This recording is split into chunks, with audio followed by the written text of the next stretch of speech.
right. I'm here with Matt Breton, the founder of BigPawShop. Matt, how you doing today? Andrew, doing well. Thanks. Thanks so much for inviting me and having this awesome opportunity to meet with you. Of course. Well, you recently got acquired on acquire.com. I'm super excited to hear that story. But before we get into that, do you want to give everyone listening a brief introduction of yourself? Yeah, absolutely. My name is Matt Breton. I was the owner and founder of BigPawShop.ca.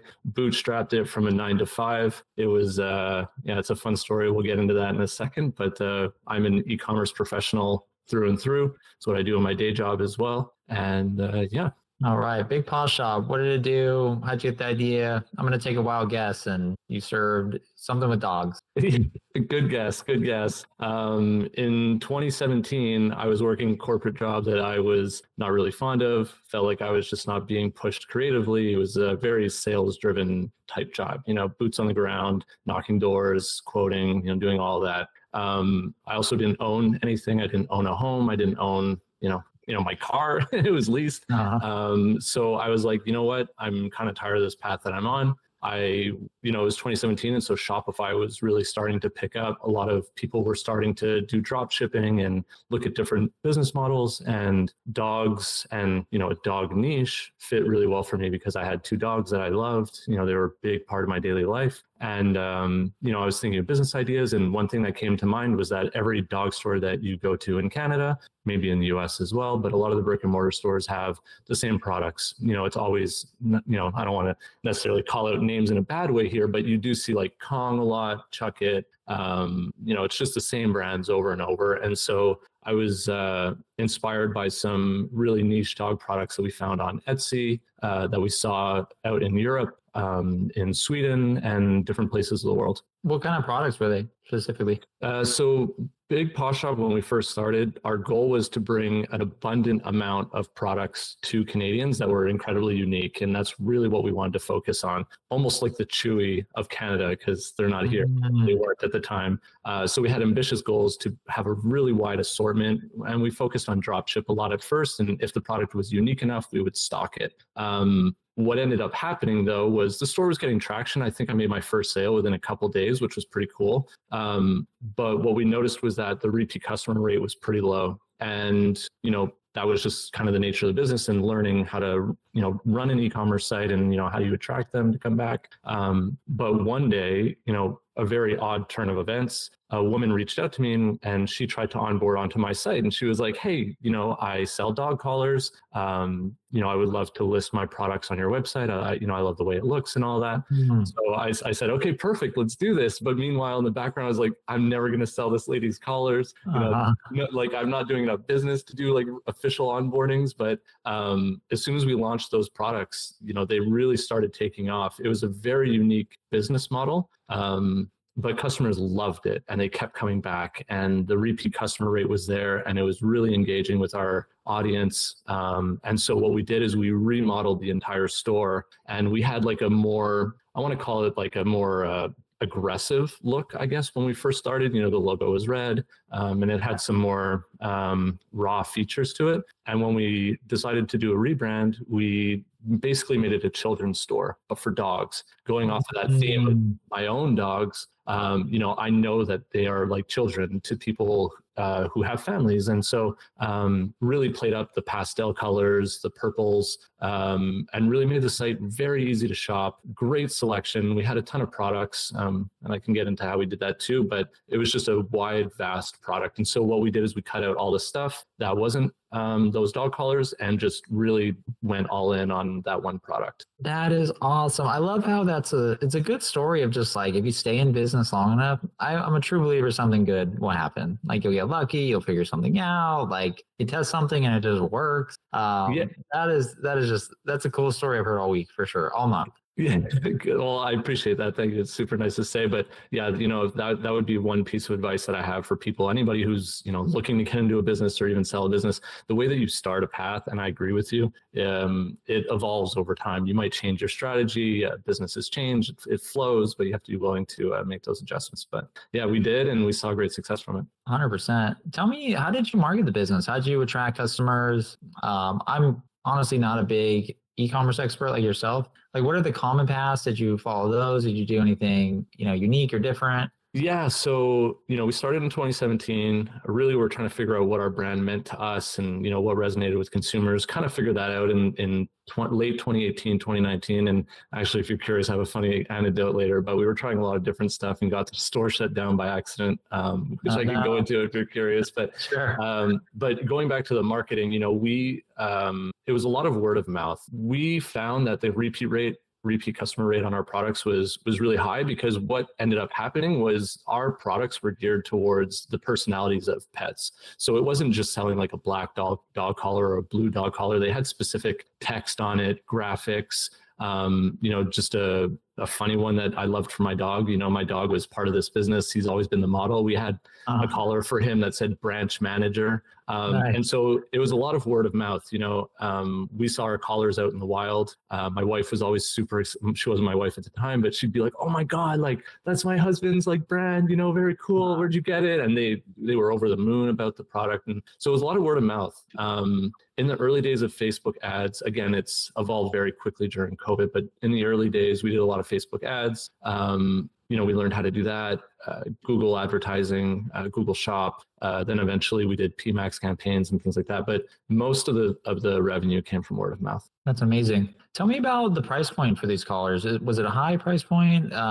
Because I've heard dogs to be one of the best industries to go into, because you have something called like buyers are not as price sensitive because they love their animals so much. I think weddings are also in that category, and also babies. You mentioned dogs are like your baby, but this could be wrong. It's just an interesting anecdote I thought I'd share. No, it's absolutely right. I learned it's a niche that I went into because I loved it. It resonated with me. A lot of people say don't get into business that you're too close to, because you might overlook certain business decisions and things like that. But for me, it was the opposite. I loved it. I thrived off of it. I was very curious. But what I learned later was that the dog niche and the pet industry in a whole is almost recession. People will continue to spend on consumables that they need, think toilet paper, makeup, whatever it is. And also their pets. They're going to continue buying dog food. They're going to continue buying those small little luxuries for their kids. And so that's absolutely right. And we saw that during the pandemic too, which was really what led to a lot of our growth. But it was a great lever for us to be in that niche. 100%. I have a dog, and we've bought the craziest stuff for him that makes no sense. He's a small mini Yorkie, and we bought him like these sweaters and ridiculous stuff. And we spent like $50 on them, more expensive sweaters than I have. Yeah.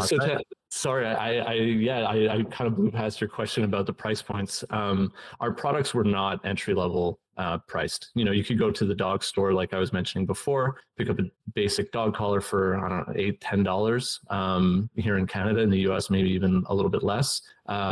So our collars were priced in the range of $24 to $52. The $52 collars were simply very wide. So one of the things that separated our products to other ones was, yes, the uniqueness of the patterns and the amount of designs and fabrics that you could choose from, but it was also the width. So you have a small dog, and so you probably bought a normal 1-inch sized collar, or maybe even a 3/4 inch collar, and that was sufficient for you. But a lot of people who own larger dogs, 50 pounds, 100 pounds, 125, 180 pound dogs, their necks are incredibly large. And so we sold 3 different sizes of collars, and the largest size obviously had the most beautiful print on it because it was 2 inches of real estate that you could put fabric on. So that was what differentiated the prices. So they were a little bit higher, but going back into the amount of money that people will spend on their dogs, we had one customer who spent over $1,600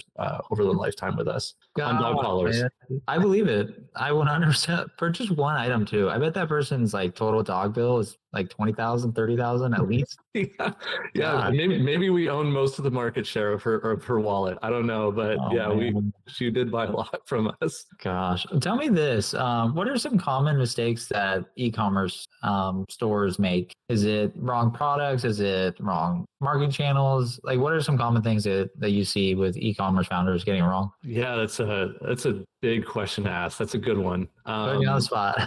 Maybe just like one or two, or like the biggest one. I'm just curious. Sure. Yeah, I think really like differentiating yourself, but also really honing in on the marketing material that sells your products. Why do customers need your product? And I'll give you a really great example. If you, anybody who's been in the dog niche for some time, maybe even yourself because you own a dog, you've seen the ads for it. But a couple of years ago, those hand mittens were everywhere that removes hair from dogs. Like that's the most basic product of all time, you know, and it doesn't look good. You know, the assets were usually from overseas and they weren't overly thought through, but they sold so many of them because they solved a problem, but they also really demonstrated how they were solving that problem. And when customers are shopping online, different than a brick and mortar store, you can't touch the product, you can't feel it. So you really have to create a visual of this customer using the product, you know, showing the dimensions if that's relevant to them, because they just see a picture on a screen. Is it, you know, a 5 foot gnome or is it a 5-inch gnome?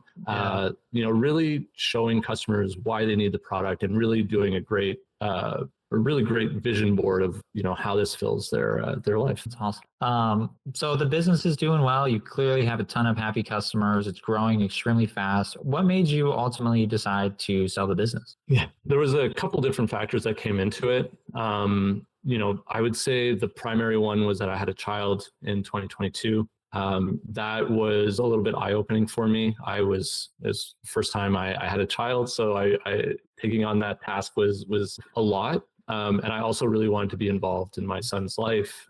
As I mentioned before, I also work full-time as a national account director in my full-time job. And so I'm traveling a lot, you know, I have a lot of responsibility there, mixed in with this e-commerce business that I was trying to scale and grow. I would say that was the primary reason was limitation in time. I had done a great job of automating the business, but the limitation in time to be able to scale the business to the next chapter and continue making it worth my time, let's say. There was a lot of opportunity with that business.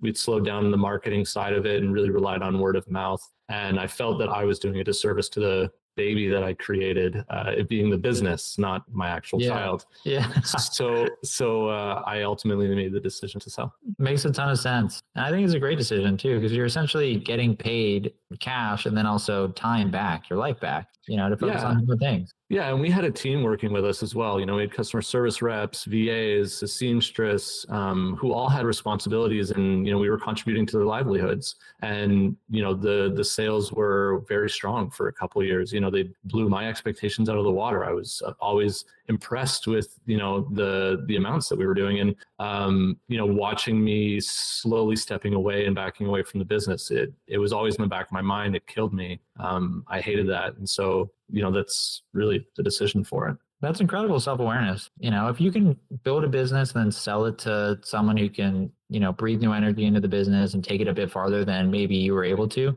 for time constraints, or sometimes I see, you know, just you're a builder and someone else is a scaler. I think that's some of the best win-wins that I see at acquirers. You build a business to a certain point, you hand it off to someone to take it farther. So huge win. Yeah. And I think it like tied, you know, looking on Acquire, I think that was really great too, because we were able to see a lot of the skill sets that a lot of these potential buyers had, you know, and engaging with them and seeing how this business fits was impactful to me, because at the end of the day, yes, I wanted to sell the business, but it also mattered what its legacy would be. And I feel really strongly about where the business landed and who runs it today. You know, love their skill set and love where they come from. So it was a great match all around. Right on. Well, tell me, I'm going to take a few steps back. I'd love to learn a little bit more about why you picked that buyer, what stood out about them. But before we get into that, you go onto acquire.com. What was your initial expectations? How did the first couple of weeks go? Did it surpass that? Were you surprised in any way? How many buyers reached out? It's a lot of questions all at once. But no, it's okay. I got you. Yeah.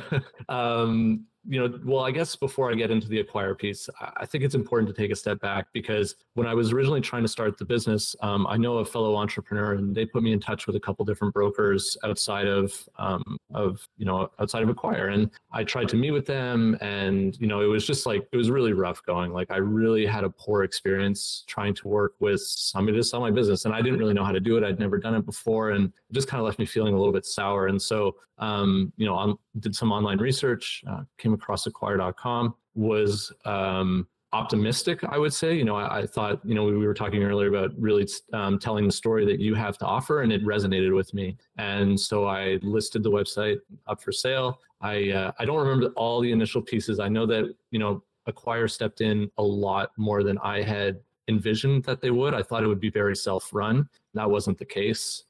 We had a great CSM working with us to help us get the listing perfect, find out what price to put it at. But yeah, going into your last point about the amount of buyers, it was overwhelming. I felt like I was signing an NDA 5 times a day at least. There was a lot to look at, and maybe I'm getting too far ahead of myself. But going back to what I said, you can kind of see what their experience is and how it ties into a business like yours.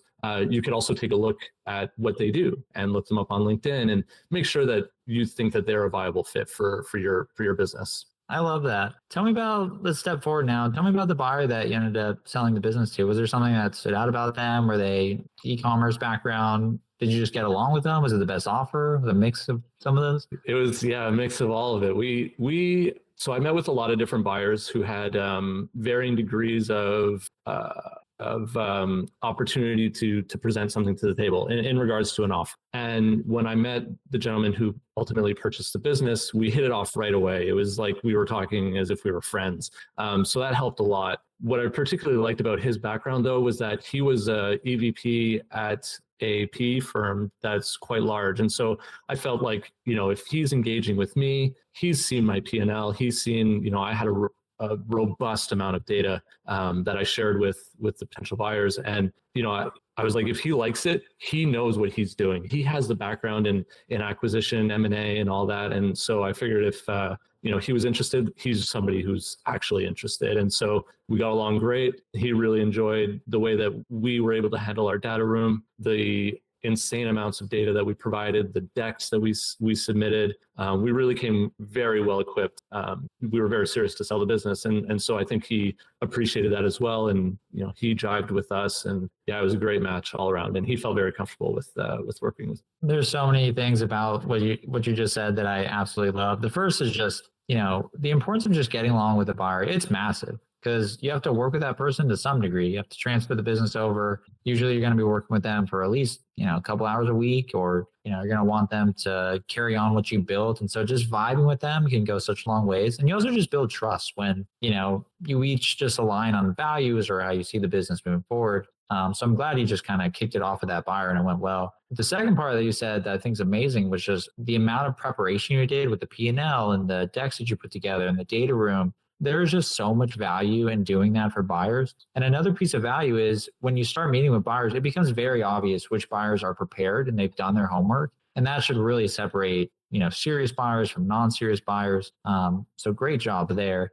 So you pick the winning buyer. You're going to move forward. You have a letter of intent. You sign that. You move into due diligence. What did that look like? Did you have extra inventory on hand? Did you have a lot of assets that you had to transfer? How long did that process take? Yeah, a lot of questions there too. But I'm curious. If I forget one, just please remind me. Sure. I'm doing my best to remember them. But we get into the due diligence phase, and actually it was incredibly easy for us because of how well prepared we were with our data up front. After signing the NDA, like I said, we had a vast amount of information, and because we're using Shopify, a lot of it is integrated direct reports out of there. You can't make up an order number, for example. And so I think he trusted a lot in which was presented already. And so when he went into due diligence, it was more just assigning permissions so that he can physically go into Shopify, let's say, and look at the reports with his own eyes. And Shopify is great for that because you can assign certain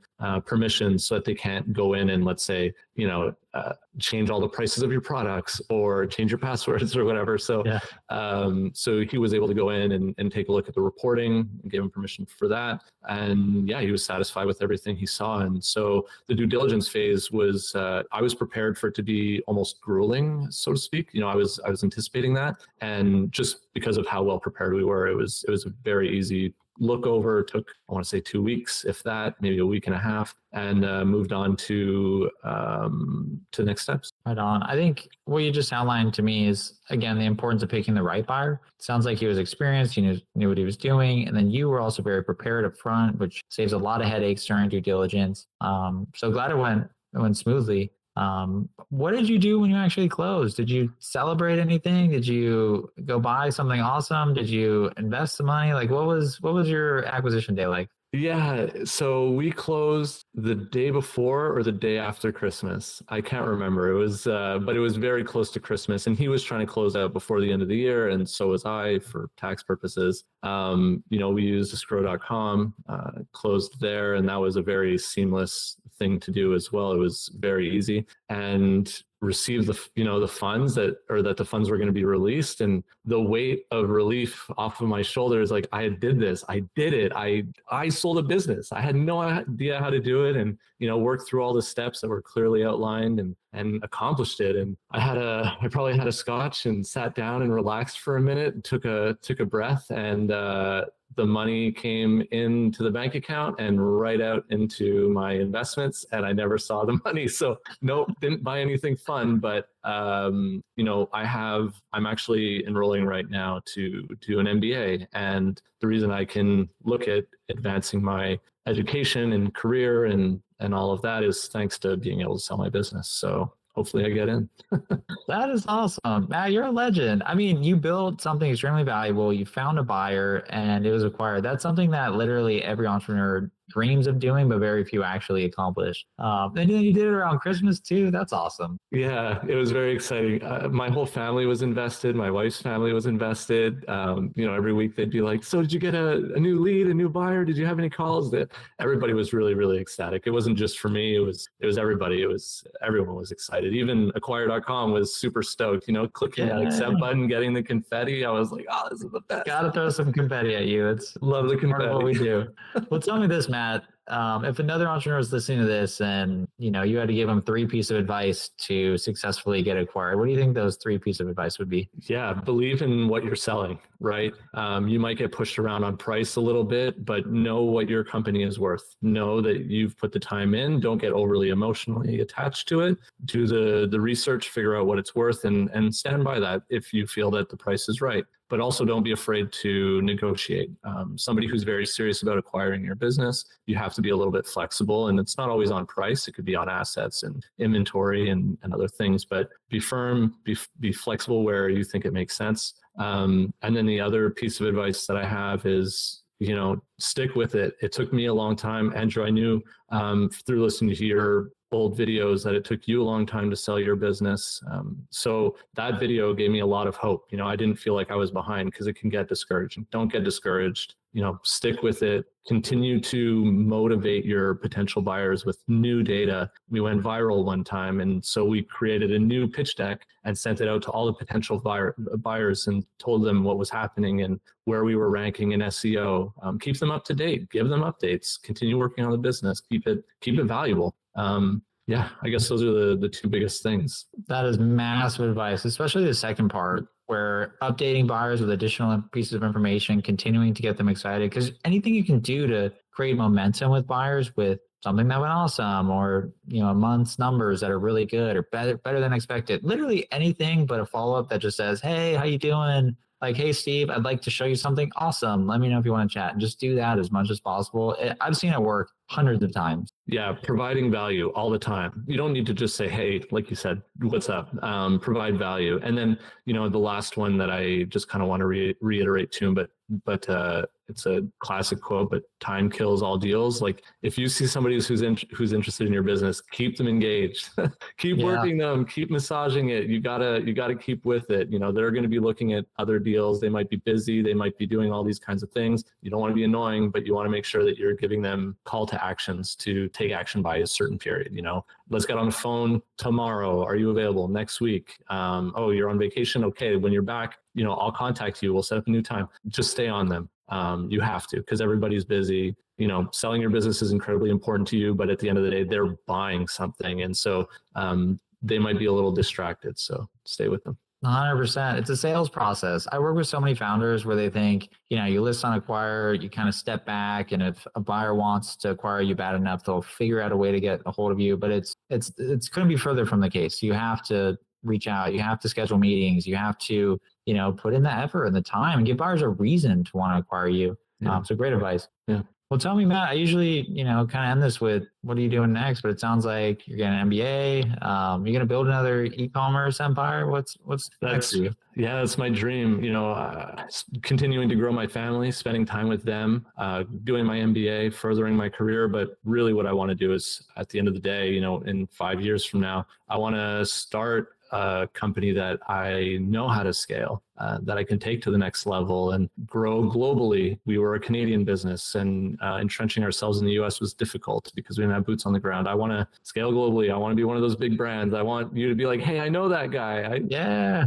He sold his first business on Acquire. Yeah. I want to be that guy. Well, Matt, you're an inspiration. You drop so many just gems in this podcast. Thanks for coming on. If people want to, reach out to you or follow your journey online, where can they find you? Yeah, LinkedIn is probably best. Matt Breton on LinkedIn. You'll find me there holding 2 dogs. So reach out. I'm an avid person. I really believe in helping others, and so please reach out if you're curious, have any questions. I'm more than happy to help out. And thanks so much, Andrew, for inviting me today. Yeah. All right, Matt. Thanks again for coming on the podcast, and congrats again on the acquisition. Yeah, thanks so much. Take care.